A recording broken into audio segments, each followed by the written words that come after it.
Hey everybody, VC, strangers, YouTube. This is Nolan back with a vinyl update. It's been about 2 weeks since my last one, so I've had enough time for my broke ass to accumulate some records to show, and I'm excited about all of these. There's some that are I'm happy to have for sure, but there's some on here that are just stoked to have them. Right now we're listening to The Creature's Boomerang. This is not a new record for me. 1989, David Geffen. I like to say David Geffen records. It's funny. This is, of course, Susie Sue and Budgie. Love this inner sleeve. Great record. I have a couple singles by Susie Sue, but other than that, this is the only LP I have by her. Haven't dove into her material yet. I'm going to eventually, but you find the time for everything. Haven't gotten around to it yet though. Love this album.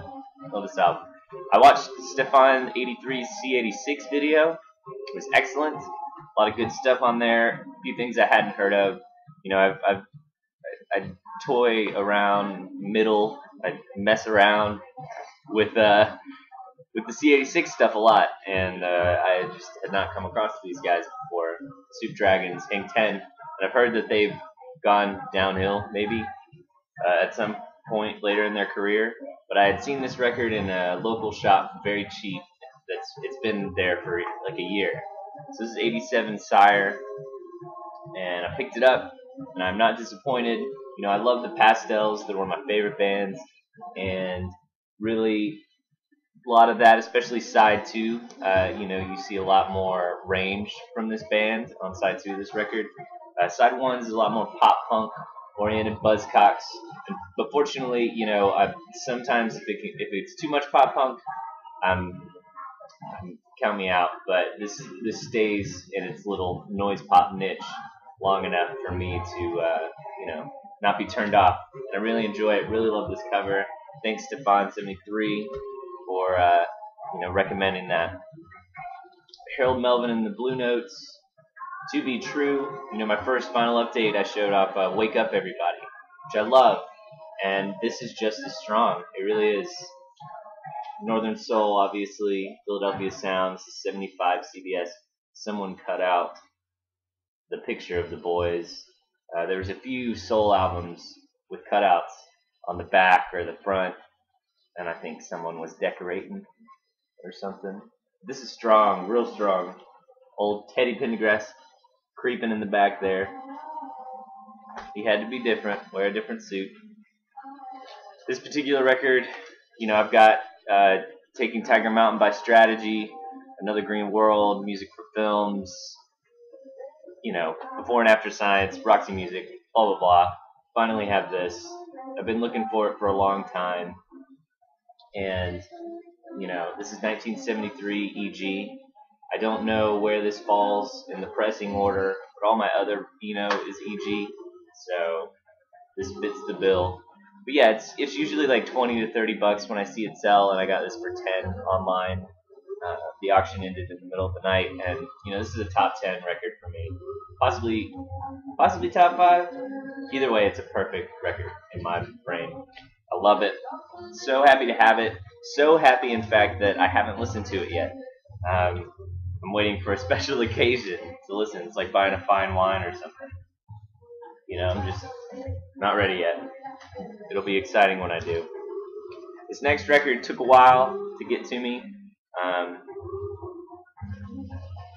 Let's see. I bought it October 5th, and it came last week, last Thursday, and no, not even. I think last Saturday. So it took forever to get to me because I ordered it. It was my first eBay order after my move, and I forgot to change my address. So I contacted the seller. He was like, "Whoops, already sent it," and contacted my old neighbor. He said that our neighbors had already sent it back to the post office. After a month, I had about given up on it.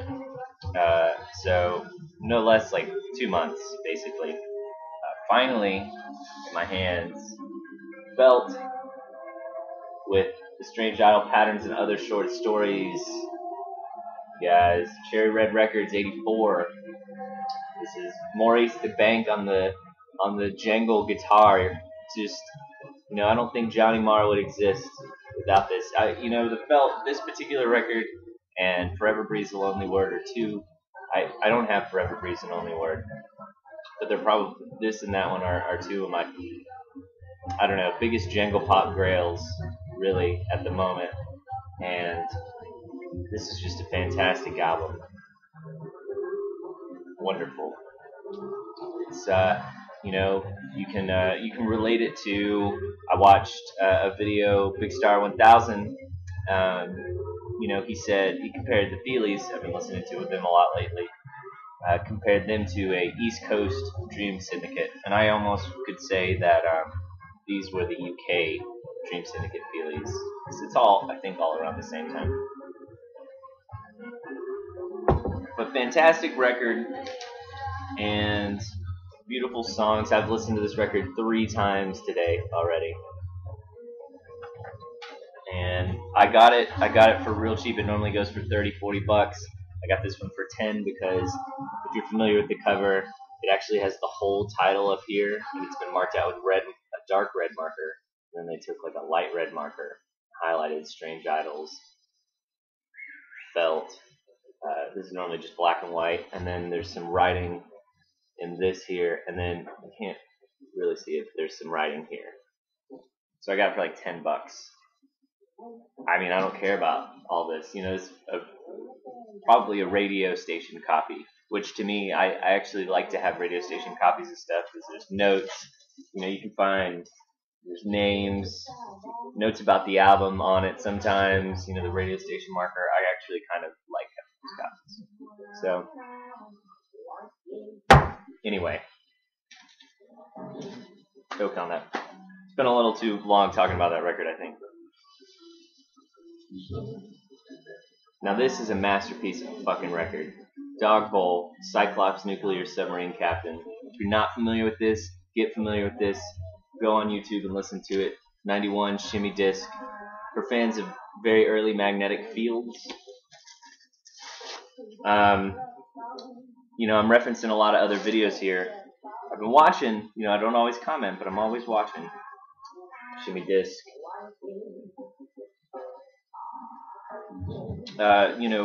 Derek's video on Scott Walker's new album, he talks about wanting to hear an artist in the music, and I mean, this is it.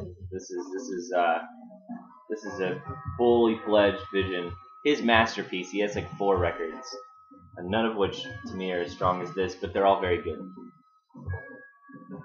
A lot of clarinet and saxophone swirling throughout these indie pop songs, so it gives it. It's kind of like, psychedelic indie pop, really. Absolutely worth checking out. I might link to something with that particular album. Just check it out. I realized I had more David Bowie than I had originally thought, so picked up this when I saw it. Man of Music, Man of Words, other way around. And this is also released as Space Oddity. I think maybe sometimes also released as just self-titled. Doesn't get a lot of the attention that the next album would, but I think it's good. It's not bad at all. It's on Mercury. Not sure what year. You don't need to see the Mercury label. I only have one other album by John Coltrane. I have A Love Supreme. Now I have Sunship. This is good. I got this from some of the spiritual jazz vibe videos. I really do like soul jazz and spiritual jazz. A lot of it's a bit too much money. I've been looking for a few of those records for a long time. Particularly the Don Cherry. But this was cheap at one of my shops, and I was like, well, give it a shot, and it's good. Like I said, I only have A Love Supreme by him. Most of my jazz is Thelonious Monk, some of the 70s Herbie Hancock, and Miles Davis. So John Coltrane I haven't dug too deep in. This is enjoyable. There's a really long bass solo at the end that I mean, I'm not trying to just listen to a bass guitar. Other than that, though, I mean, I've only listened to it once, so I'm not going to discredit it. Next up is this little stack here. This is from, I was away for the holidays, and I saw an ad go up on Craigslist. This guy was selling his son's record collection. His son had just passed away. We're not talking about like 7-year-old son. We're talking about like his son was, you know, in his 50s. So the dad, who was in his 80s, I think, was selling his son's stuff. So I said, hey, I'm out of town. I'll be back in town in a few days. I'll contact you. So he finally emailed me back when I was back in town. He said, hey, look, it's all gone, but there's a few records set aside that I missed. And he typed them out and he listed them, and I was like, I'll buy them. Thank you, sir. First one is Flamin' Groovies. These are all live. Some are bootlegs, some are official. That's why I think they were set aside. But this is a compilation. It features stuff from their albums on the first side, including a Randy Newman song. And then the second is our live versions of a bunch of songs. This is a lot of fun. It's not as mind-blowing as some of these blurbs on the back would have you believe. A lot of these blurbs are referencing an album, Flamingo, that I don't have, but yeah, this is fun. This is 76 Flamingo or Buddha Records. Good rock and roll. Pretty sick. Roxy Music, foolproof bootleg. This is, I'm a huge fan of Roxy Music, with or without Eno, and they released a live album called Viva that died. A lot of the stuff from that period is just died. However, this, it's like, you know, a lot of the cuts that didn't make it to Viva, and this is just like 10 times better. This is the album that should have been released. You know, it's not one full concert. It's a mixtape of live stuff from their U.S. tour, and it's just excellent. It's cool art.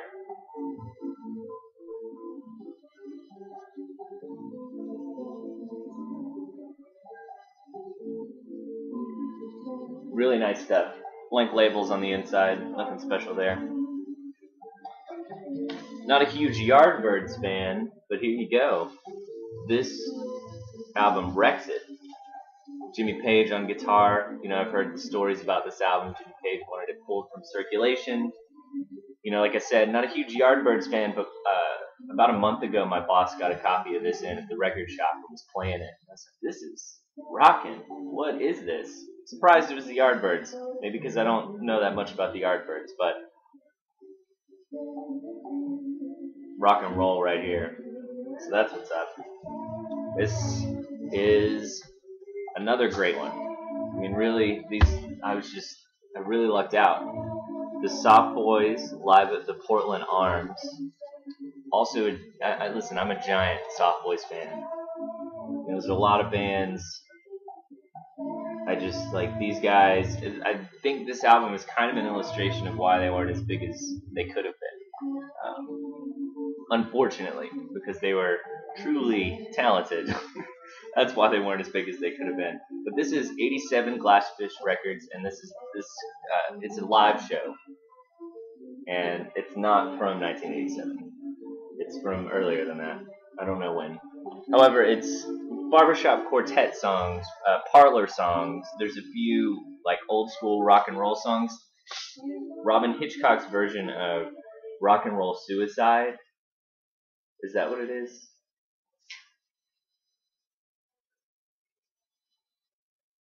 No. Is it In the Mood?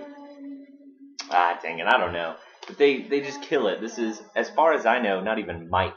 It's there's some light brush drums, a little bit of acoustic guitar, sometimes a second acoustic guitar, sometimes some sax, but mostly 4-part harmonies, just old songs, new songs, some Robin Hitchcock songs. And they're just like the interaction between this band and the audience is just it's fascinating. I don't know how often I'm going to listen to this because, you know, my girlfriend came home while I was listening to it and was like, what the fuck are you listening to? And I was like, shut up, woman.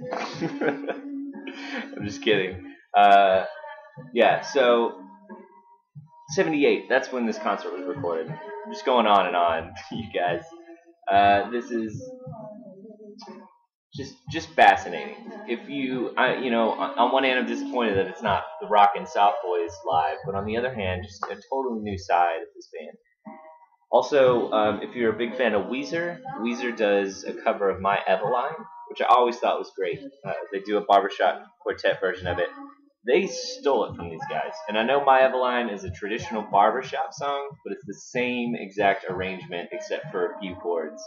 And I think Rivers heard it and stole that shit. So, if you like Soft Boys, definitely check that out. If you can't find the vinyl, go on YouTube or something, download it. And finally, we have something that just this blows my mind, you guys. This is Patti Smith, Teenage Perversity and Ships in the Night. And take a look at the writing. Godspeed, Patti Smith. This is, maybe it's not real. I asked about it because I actually recognize Patti Smith's handwriting, and the father he remembered hearing about it, about him having this particular autographed record. So I think it's real. I've referenced stuff from this period. It was signed in the early '80s, and it looks like a match. And this bootleg, if you haven't heard it, is like after Horses. This is my next favorite Patti Smith. This is just killer. Iggy Pop's on here, or at least a guy pretending to be Iggy Pop, and it's got the Redondo Beach is just amazing. Sort of Louie Louie is actually pale blue eyes that turns into Louie Louie. Let's see what else we got on here. Real Good Time Together is awesome. My Generation is fantastic. This bootleg is fantastic. It's gone under several names that I can't remember at the moment, and my copy's a little bit noisy, but it's a bootleg that's almost 40 years old, so that's to be expected. But it's autographed, and I'm a happy motherfucker. So that was a success, and that does it. I'm gonna watch this and see if I'm not just rambling on like an asshole. I hope everybody's doing well. Life can be hard sometimes. I had a hard last month, and finally coming over that hill, got a lot of extra work and all that fun stuff. So we're doing okay over here. You got your nose land. Y'all take it easy.